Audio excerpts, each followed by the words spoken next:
NOSFERATU, an unauthorized movie version of Bram Stoker's novel Dracula that his widow tried to stamp out of existence. And yet, like any good vampire, it just keeps coming back.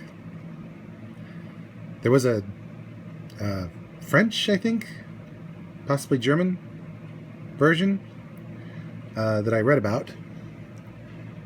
There have been countless references in other media, and now it's been properly remade. And wow! It's not a straight shot-for-shot retelling, but it does hold true to the original enough while giving its own, shall we say, flavor to a classic story of good versus evil. Let's start with the main man himself, or should I say the main monster. Bill Skarsgård plays Count Orlok, also known as Count Vampire, Count Dracula, and NOSFERATU, in a far different way than Max Schreck did. This is not a bad thing.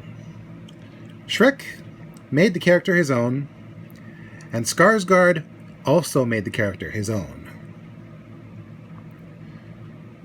He really felt like there was some sort of oppressive presence around him.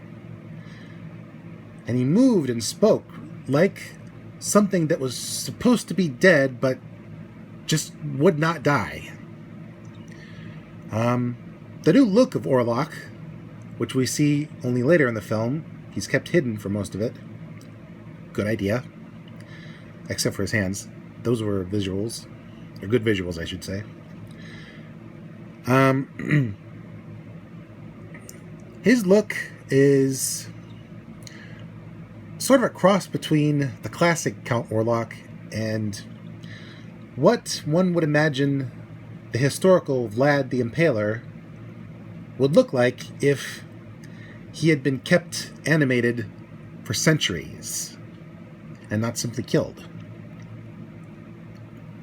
He looked like a corpse, but still looked like raw muscle, physically imposing and repulsive. And done with practical makeup, I'm pretty sure. The makeup and Skarsgård's performance made for one heck of a monster.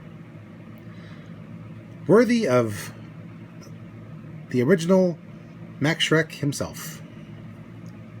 As for his victims, Lily Rose Depp and Nicholas Hoult, yes, Johnny Depp's daughter and the guy who played Renfield in the most recent adaptation with Nicolas Cage, they played the titular couple, one who has to sacrifice herself and one whom she is sacrificing for. And they actually worked really well. They had flavors of the original characters, even adding a couple of lines of the original dialogue, like the flowers. But Holt's character is less effeminate and less foppish, but still feels like what a constrained early to mid 17th century gentleman would be. He feels like he's holding back, like perpetually constipated, and he looks like a scared child when he feels true fear in the presence of the monster. As for Miss Depp, give her the Oscar. This woman put herself through the ringer. She portrayed someone who you could argue is either possessed or suffering epilepsy, and at the same time, she wants to be the diligent housewife, but it seems like she's in a perpetual straitjacket. Like, her true nature needs to come out, but it just can't because of propriety. And she really feels like she's being tortured through the whole film. But the torturer is a combination of Orlok, of course, and her own stifled mind.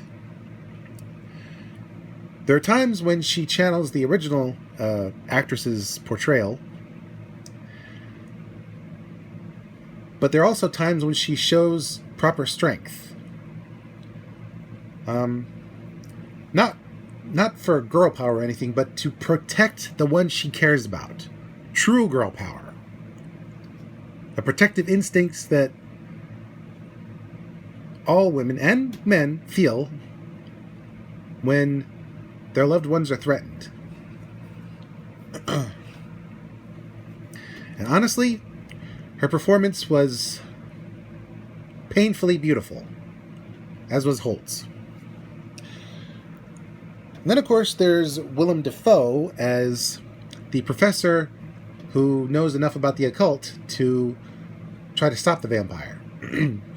Now, he played Max Schreck as Count Orlok, or should I say Orlok as Max Schreck, in the film Shadow of the Vampire, which was a supernatural dramatization of the filming of the original Nosferatu. And switching from vampire to heroic madman actually was pretty seamless.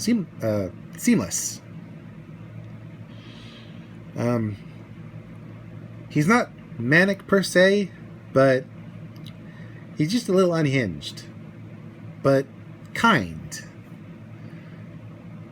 Like a helpful crazy person who tells you how to limp to a gas station if you blow a tire and lose the screws when changing a tire next to an insane asylum. Yes, that was a urban legend that I heard about. Overall, he made a good foil for the vampire, even though they never were actually in the same scene until the end. They were more like two forces of nature clashing metaphorically, without any physicality. It was interesting. As for the rest of the cast, the family friends that the doomed couple stay with, they were okay. They had their own story arc. Not to mention the crew of the ship that the vampire travels on. And then there's the townsfolk. And of course, Holt's character's boss, who was in league with the vampire. Plus some Romani locals who really sell the time and place of this story. All the side characters did really well to flesh out this world. But they didn't over or underact. It was a somewhat dramatic period back then, so they were pretty on character. As for the true characters of the film, the settings, wow, they were amazing. There were practical sets, places that must have been real filming locations, not sets. It looked like we were back in Victorian times. Or was it Edwardian times? The early to mid 1700s, basically. And so much practical work was done. Even model work, I think, for a couple of scenes, like this one shot of Orlok's castle and the ship that carries him to new shores. I could swear those were models. And while there is some CGI for a couple of scenes, they used proper lighting and shadow, and even desaturated the film so it looked like a proper silent film had just been given sound.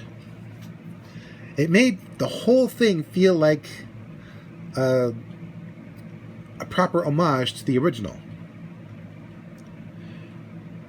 It even employed a little bit of dream logic, because the original film was done sort of, I don't want to say suspension of disbelief, but there are a couple of practical ideas that were represented differently than they would have been if they had played it straight.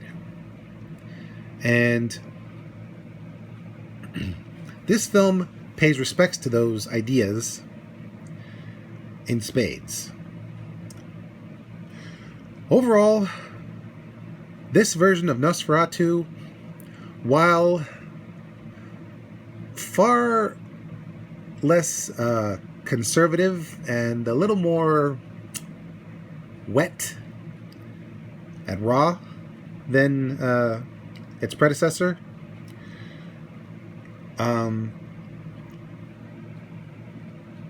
honestly, it respects the original while giving us new life to something we thought was dead and is yet to be buried. Once again, much of the cast, especially Lily Rose Depp and Skarsgård and Holt and Defoe, all deserve Oscars. If they don't win, it's going to be a travesty, because this film deserves to stand proudly alongside its 102, as of this posting, year-old forebearer. This is Mr. J signing out and reminding you, it doesn't matter how deep the shadows get, because one day, or because at some point in the time, no, scratch that. It doesn't matter how deep the shadows get, because eventually dawn will break, and the rooster will crow, and the evil will fade away. And never underestimate the lengths your romantic partner will go to save you and everyone. Because love, let's face it, has a power unto itself. Happy Halloween and Merry Christmas.